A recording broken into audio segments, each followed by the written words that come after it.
James, I have to say that was quite a revealing report, my friend. The report of footballers being targeted by organised crime groups. It really has got heavily out of hand here. And Chris Smalling, of course, in Italy, one of the latest targets. And these are organised crime groups who I was amazed to hear they fly in and fly out.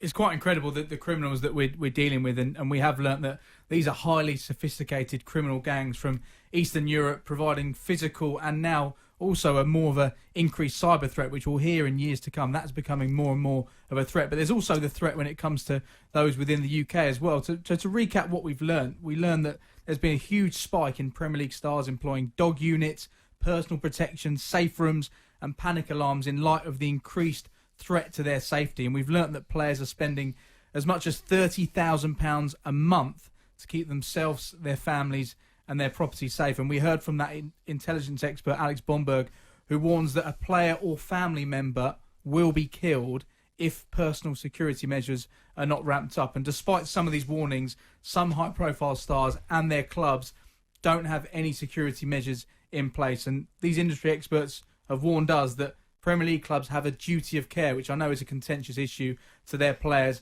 and they could find themselves, from a legal point of view, in some difficulty if the worst case scenario occurs. So there's plenty to pack in there. And what I found fascinating was the fact that a lot of Premier League players now have 2 dogs and 2 security guards on their property at all times to keep themselves and, more importantly as well, their families safe. I mean, the mind-boggling line to come out of this, the statistics in themselves make you sit up and listen, James.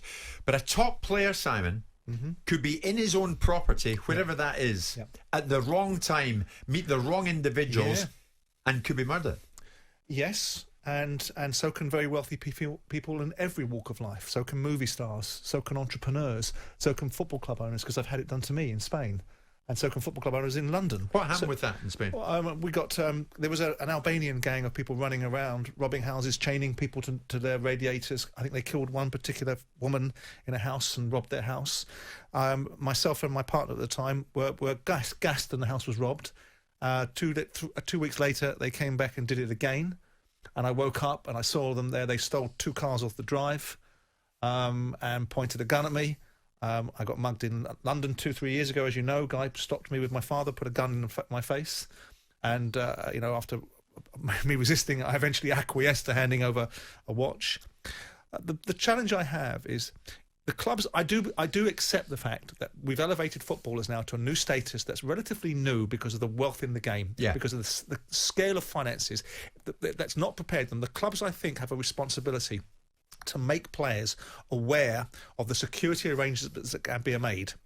But if the players then choose not to take that up, but then will take it up, the clubs pay for it, who's attaching more value to their own security, the players themselves or the clubs? Because it's the players' responsibility. If you're paying somebody £100,000 a week, then you have the means to be able to provide your security. If you need the education to do that and the awareness of who does what, when and why, then the club's players liaison can do that. If you don't want to pay it but you're happy to have it, if the club pay for it, then how much value are you attaching to your own security?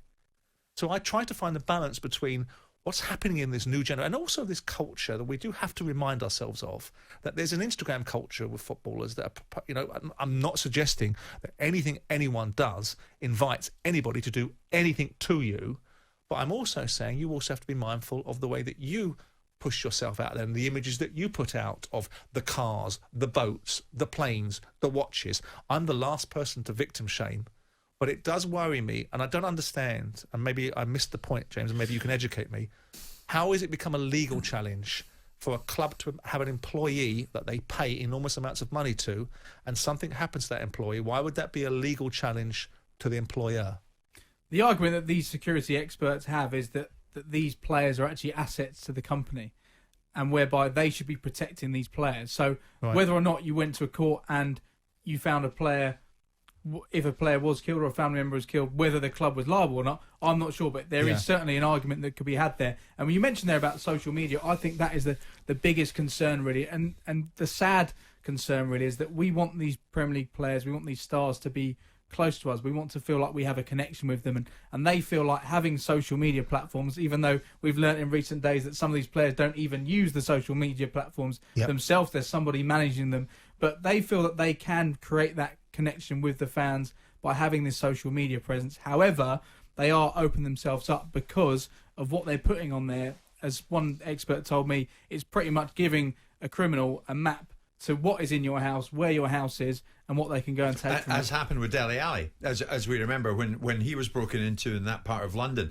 James is right, Simon. But the never media has a more lot so than now. Social media presence is encouraged by the the media clubs. have a huge part to play in this as well, because when we reported, and you and I had a real set to about this, when we reported on it, everything was about how much his watches were worth and how much this was worth and what his cars were, and he drove out in the top of the range. So we in the media create a image around footballers and what they have and what they haven't got. The image is there. The I know, image is there. But we're now Anyway. we're now talking about the backlash to that image, and we're now talking about societally that we're concerned about what's happening to highly paid footballers and that they're assets of football clubs and there's targeted gangs on the back of it. So doesn't that mean that actually what gets nicked from them or how much money they've got should be removed from the equation? And actually they're a wonderful footballer. They play wonderful games for Manchester City or Liverpool, and what they've got on their watches and what cars they've got doesn't need to be part of any report.